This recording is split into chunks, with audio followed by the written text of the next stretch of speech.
That was Turkey's president talking about the Kurdish rebels known as the PKK. Welcome back. We're talking about the challenges facing the Erdogan government.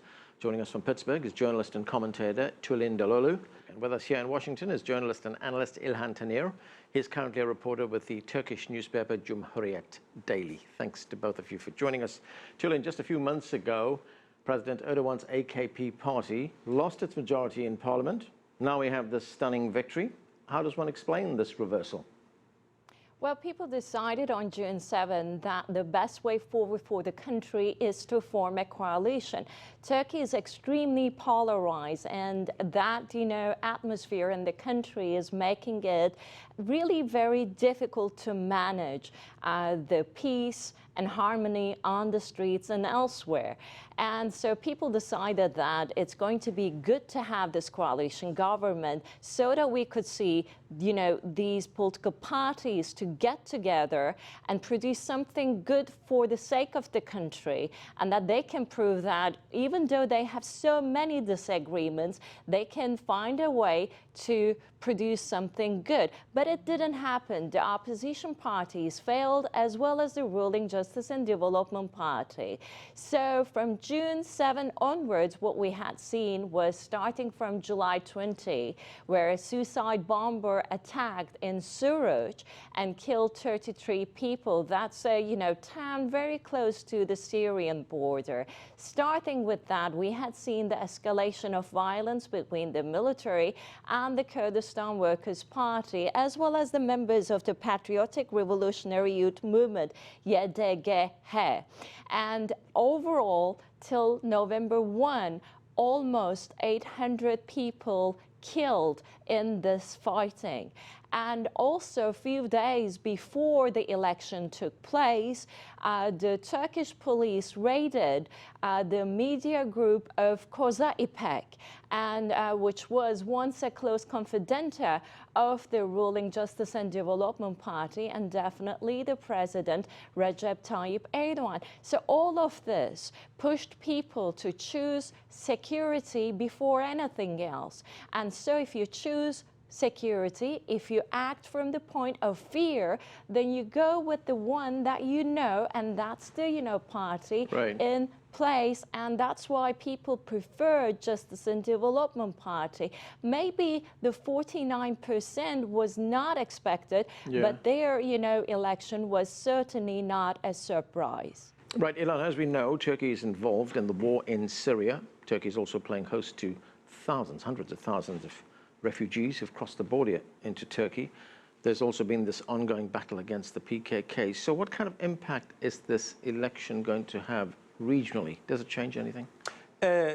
President Erdogan, just after the election, gave a statement, kind of gives the sense where he wants to take the country. He said that Turkey is going to take more responsibility in the regional issues.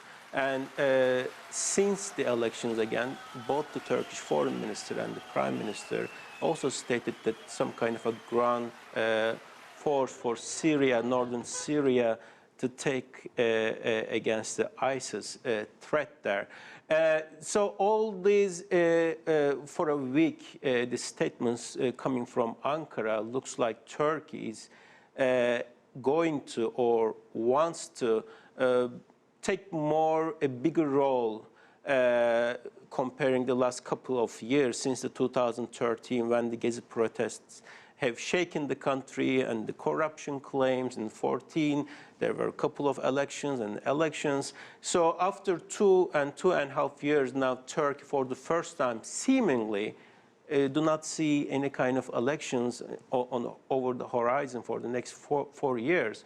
So apparently this has given Turkey's prime minister and the president leadership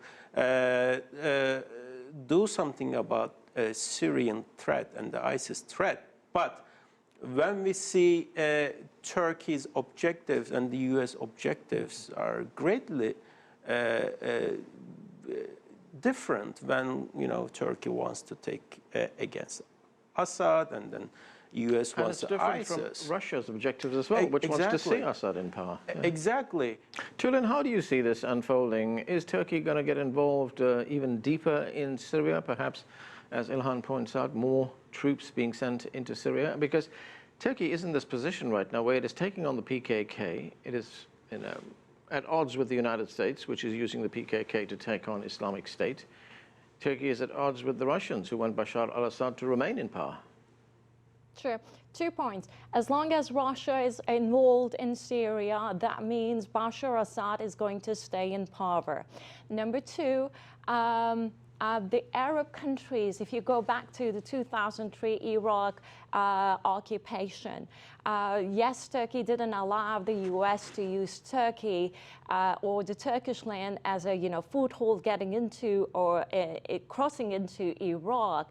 The Turkish parliament passed a resolution allowing Turkish troops crossing the border into northern Iraq. And the Arab League, although they weren't able to get their heads together and make a statement about the U.S. occupation, they were all objecting Turkey's army crossing into Iraq.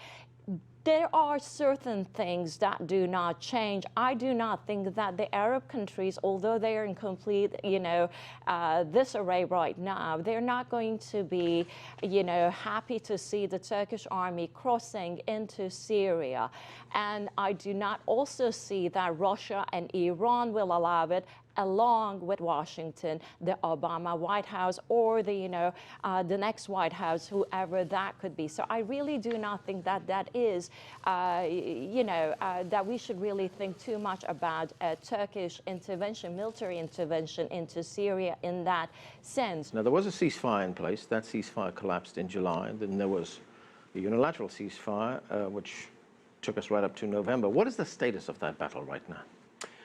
Recently, as recent as a couple days ago, PKK umbrella organization, which is called KCK, actually announced that it is resuming its war with Turkey.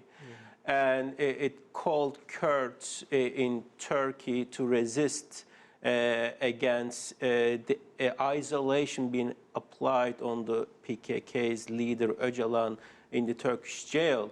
Tulin, I want to move on to another major challenge that the new Erdogan government is facing, and that is this report that was produced by the European Union, which says that there has been significant human rights failings in Turkey. The report cites the crackdown on journalists and the media, as well as on the independence of the judiciary in Turkey. How is the government responding to that? Well, the election results stand as a proof that the Turkish people actually do not prioritize the freedom of the media, the freedom of free expression, freedom of assembly, and definitely human rights more than their security, their sense of security. And so that is something that the Turkish people need to really grasp for the next 4 years and respond. It's not only the process since the Gezi Park movement, but in Soma, which was a mine disaster, more than 350 people got killed. Then we had Gezi Park, we had some civilians got killed there.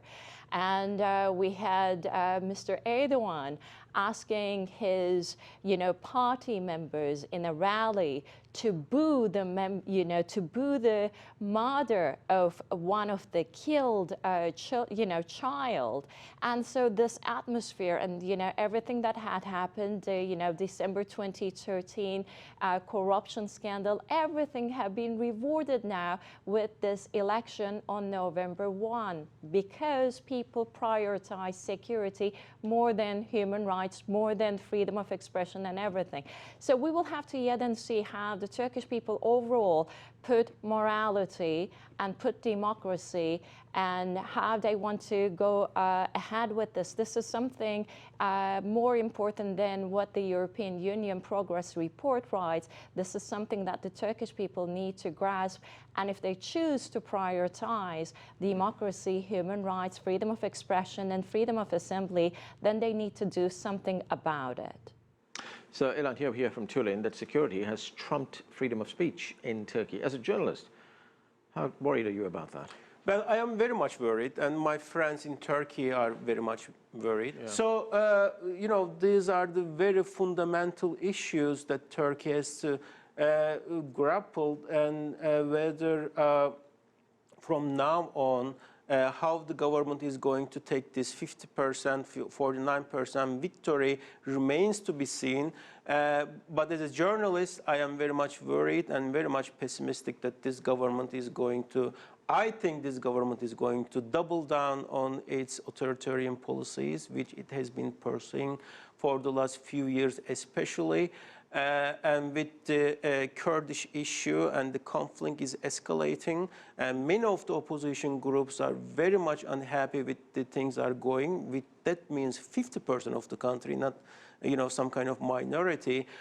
So the expectation of the calm and stability, I don't think we are going to see that. I think that very soon, maybe in months, Turkey is going to again have to reckon with some of these fundamental issues. And since there is no election over the horizon for the next 4 years, Yeah. and since we know that President Erdogan wants to change the constitution to have this presidential system, it seems Turkey's upcoming months are going to be very shaky and very much worrying for many of the observers. Right, Tulin, very shaky. Turkey's economy is also flagging. Growth of only 3% is predicted. The currency, the lira, has collapsed 25% against the dollar and the euro this year. Have we heard anything from President Erdogan about what he's going to do about the economy? Not to my knowledge. I think, the president has the policy to, speak of assurances to the people, but it is not clear where he would have that. There is no foreign direct investment, FDI, to the country for the past a year or two, and this is a, serious issue for the Turkish economy. And also there is, a very troubling fluctuation on the currency rate, and yes, the result of the election had, helped to ease that, rate to a certain extent. But, the fundamentals, the fundamental problems are still there. And we will have to wait and see how the current government is going to resolve it. So they have been in power for 13 years. And so we will see how they're going to bring a new miracle to, help Turkey to pass this, upcoming economic crisis. Right. Maybe not crisis is a strong word, but, challenge.